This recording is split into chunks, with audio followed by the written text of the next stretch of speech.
Hello everyone, welcome back to my channel.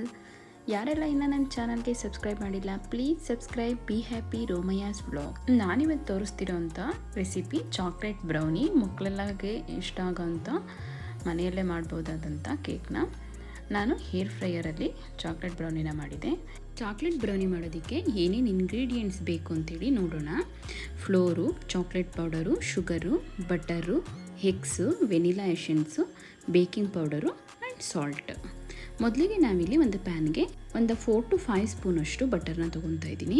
ಇದನ್ನು first melt ಮಾಡ್ಕೊಬೇಕು. ನೀವು ಚೆನ್ನಾಗಿ ಮೆಲ್ಟ್ ಮಾಡ್ಕೊಂಡ್ಮೇಲೆ, ಅದು ಮೆಲ್ಟ್ ಆದಮೇಲೆ ಬಟರ್ ಹಾಕೋದ್ರಿಂದ ಸ್ಮೂತ್ ಬರುತ್ತೆ. ಮೆಲ್ಟ್ ಮಾಡಿಕೊಂಡು ಇಲ್ಲಿ ಶುಗರ್ ಪೌಡರ್ ಕೂಡ ಆದರೂ ಯೂಸ್ ಮಾಡ್ಬೋದು, ಇಲ್ಲ ಶುಗರ್ನೂ ಕೂಡ ನಾನು ಡೈರೆಕ್ಟಾಗಿ ಶುಗರ್ನೇ ಯೂಸ್ ಮಾಡ್ಕೊಂಡಿದ್ದೀನಿ. ನಾವು ಬಟರ್ನ ಮೆಲ್ಟ್ ಮಾಡಿರ್ತೀವಲ್ಲ, ಹಾಟ್ ಇರುತ್ತಲ್ಲ, ಸೊ ಹಾಗಾಗಿ ಶುಗರು ಕೂಡ ಬೇಗನೆ ಮೆಲ್ಟ್ ಆಗುತ್ತೆ. ಚೆನ್ನಾಗಿ ಅದನ್ನು ಶೇಕ್ ಮಾಡ್ಕೊಂಡ್ಮೇಲೆ ಶುಗರ್ನ ಎಗ್ನ ಆ್ಯಡ್ ಮಾಡಿ ಅದನ್ನು ಕೂಡ ಚೆನ್ನಾಗಿ ಮಿಕ್ಸ್ ಮಾಡ್ಕೊಬೇಕು.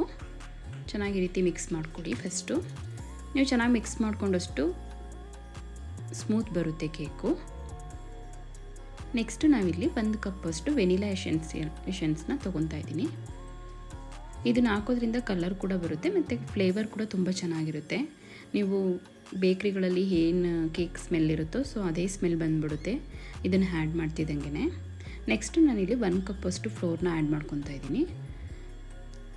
1 ಕಪ್ಪು ಫ್ಲೋರ್ ಆ್ಯಡ್ ಮಾಡಿಕೊಂಡ್ರೆ 3/4 ಚಾಕ್ಲೇಟ್ ಪೌಡರ್ನ ತೊಗೊಳ್ಳಿ, ಮತ್ತು ಸ್ವಲ್ಪ ಬೇಕಿಂಗ್ ಸೋಡಾ ಆ್ಯಂಡ್ ಸಾಲ್ಟ್. ಈ 4 ಇಂಗ್ರೀಡಿಯೆಂಟ್ಸ್ನ ಆ್ಯಡ್ ಮಾಡಿ ಚೆನ್ನಾಗಿ ಮಿಕ್ಸ್ ಮಾಡ್ಕೊಬೇಕು.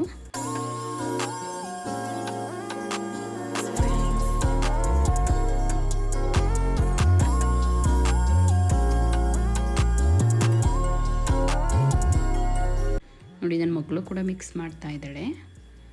ಅವಳೇ ಬ್ರೌನಿ ಮಾಡಿಕೊಡು ಅಂತ ತುಂಬ ಕೇಳ್ತಾನೆ ಇದ್ಲು. ಸೊ ಹಾಗಾಗಿ ನೋಡಿ, ಈ ರೀತಿ ಚೆನ್ನಾಗಿ ಮಿಕ್ಸ್ ಮಾಡ್ಕೊಬೇಕು. ಚೆನ್ನಾಗಿ ಮಿಕ್ಸ್ ಮಾಡಿ ಈ ಥರ ನಾನಿಲ್ಲಿ ಸಿಲ್ವರ್ ಕೋಟೆಡ್ ಪ್ಲೇಟ್ಗೆ ಸ್ವಲ್ಪ ಒಂದು 1/2 ಸ್ಪೂನಷ್ಟು ತುಪ್ಪನ ಹಾಕಿ ನೀಟಾಗಿ ಸ್ಪ್ರೆಡ್ ಮಾಡ್ಕೊಂಡಿದ್ದೀನಿ. ಇವಾಗ ಅದಕ್ಕೆ ಟ್ರಾನ್ಸ್ಫರ್ ಮಾಡ್ಕೊತಿದ್ದೀನಿ ನಾನಿವಾಗ. ನೆಕ್ಸ್ಟ್ ಸ್ಟೆಪ್ಪಲ್ಲಿ ನಾವು ಟ್ರಾನ್ಸ್ಫರ್ ಮಾಡ್ಕೊಂಡ್ಮೇಲೆ ಏರ್ ಫ್ರೈಯರ್ಗೆ ಇಟ್ಕೊಬೇಕು. ನಾನಿವಾಗ ಟ್ರಾನ್ಸ್ಫರ್ ಮಾಡ್ಕೊಂಡಾಯಿತು. ನೆಕ್ಸ್ಟು ನಾವಿಲ್ಲಿ ಯಾವ ರೀತಿ ಇಡಬೇಕಂದ್ರೆ, ಏರ್ ಫ್ರೈಯರ್ನಲ್ಲಿ ಫಸ್ಟು ಟೆಂಪ್ರೇಚರ್ನ 150 to 160ಗೆ ಸೆಟ್ ಮಾಡ್ಕೊಳ್ಳಿ. ನೆಕ್ಸ್ಟ್ ನಾಬಿಲ್ಲಿ ಮಿನಿಟ್ಸ್ದು ಅದನ್ನು 20 ಮಿನಿಟ್ಸ್ 15 to 20 ಮಿನಿಟ್ಸ್ಗೆ ಸೆಟ್ ಮಾಡಿಕೊಂಡು ನಾವಿಲ್ಲಿ ಈ ಪ್ಯಾನ್ಗೆ ಇಟ್ಕೊಂಡು ನೋಡಿ, ಇದಕ್ಕೆ ಇಟ್ಬಿಟ್ಟು ಈ ಎಲ್ಲ ಸೆಟ್ ಮಾಡಾದಮೇಲೆ ಆನ್ ಮಾಡ್ಕೊಳ್ಳಿ. ನಮಗೆ ಟೈಮ್ದು ಸೌಂಡ್ ಗೊತ್ತಾಗುತ್ತೆ ನಿಮಗೆ, ಮತ್ತು ಅದು ಅಲರ್ಟ್ ಕೂಡ ಕೇಳಿಸುತ್ತೆ. ಟನ್ ಅಂತ ಹೇಳಿ ಸೌಂಡ್ ಬರುತ್ತೆ. ನಾನಿಲ್ಲಿ ಮಧ್ಯದಲ್ಲಿ ಚೆಕ್ ಮಾಡಿ ನೋಡಿದೆ. ಇವಾಗ ಟೈಮ್ದು ಮುಗೀತು. ಅದು ಟೈಮ್ ಮುಗೀತಿದ್ದಂಗೆ ಅದೇನೇ ಸೌಂಡ್ ಬರುತ್ತೆ. ಸೊ ಸ್ವಿಚ್ ಆಫ್ ಮಾಡಿಬಿಟ್ಟು ನೋಡಿ, ಇವಾಗ ನೋಡಿ ಚೆನ್ನಾಗಿ ಬಾಯ್ಲ್ ಆಗಿದೆ. ನಿಮಗೆ ಒಂದು ಟೂತ್ ಪಿಕ್ ತೊಗೊಂಡು ಟೆಸ್ಟ್ ಮಾಡಿ ನೋಡಿ. ಆ ಟೂತ್ ಪಿಕ್ಕು ನೀಟಾಗಿ ಏನೋ ನೀವು ಚಾಕ್ಲೇಟ್ದು ಏನೋ ಸ್ಪ್ರೆಡ್ ಆಗಿಲ್ಲ ಅಂತಂದರೆ ಚೆನ್ನಾಗಿ ಬಾಯ್ಲ್ ಆಗಿದೆ ಅಂತೇಳಿ ನೋಡಿ. ಈ ರೀತಿ ಕೆಳಗಡೆ ತುಪ್ಪ ಹಾಕಿದ್ನಲ್ಲ, ಹಾಗಾಗಿ ಫಸ್ಟೇ ತುಪ್ಪ ಹಾಕಿ ಸ್ಪ್ರೆಡ್ ಮಾಡಿದ್ರಿಂದ ಚೆನ್ನಾಗಿ ಬಂದಿತ್ತು. ನೋಡಿ ಎಷ್ಟು ನೀಟಾಗಿ ಬಂದಿದೆ ಅಂಥೇಳಿ.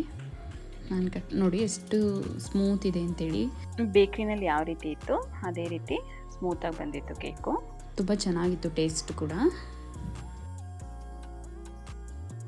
ನಾನು ಫಸ್ಟ್ ಟೈಮ್ ಮಾಡಿದ್ದು ಬ್ರೌನಿನ ನನ್ನ ಮಗಳು ಕೇಳಿದ್ಲು ಅಂತೇಳಿ ಮಾಡಿಕೊಟ್ಟೆ. ಸೊ ಏರ್ ಫ್ರೈಯರಲ್ಲಿ ತುಂಬಾ ಈಸಿಯಾಗಿ ಮಾಡ್ಬೋದು. ಏರ್ ಫ್ರೈಯರ್ ಇಲ್ಲ ಅಂದರೂ ಕೂಡ ಬಾಯ್ಲಿಂಗ್ ಮೆಥಡಲ್ಲೂ ಕೂಡ ಮಾಡ್ಬೋದು. ಒಂದು ಪ್ಯಾನ್ಗೆ ನೀವು ಒಂದು 1 ಗ್ಲಾಸ್ ವಾಟರ್ನ ಆ್ಯಡ್ ಮಾಡಿ ಅದ್ರ ಮೇಲ್ಗಡೆ ಒಂದು ಬೌಲ್ಗೆ ಹಾಕ್ಬಿಟ್ಟು ಇಟ್ಬಿಟ್ಟು 30 to 40 ಮಿನಿಟ್ಸ್ ಬಾಯ್ಲ್ ಮಾಡಿದ್ರೆ ನಿಮಗೆ ಬ್ರೌನಿ ರೆಡಿ ಆಗುತ್ತೆ ನಿಮಗೆ.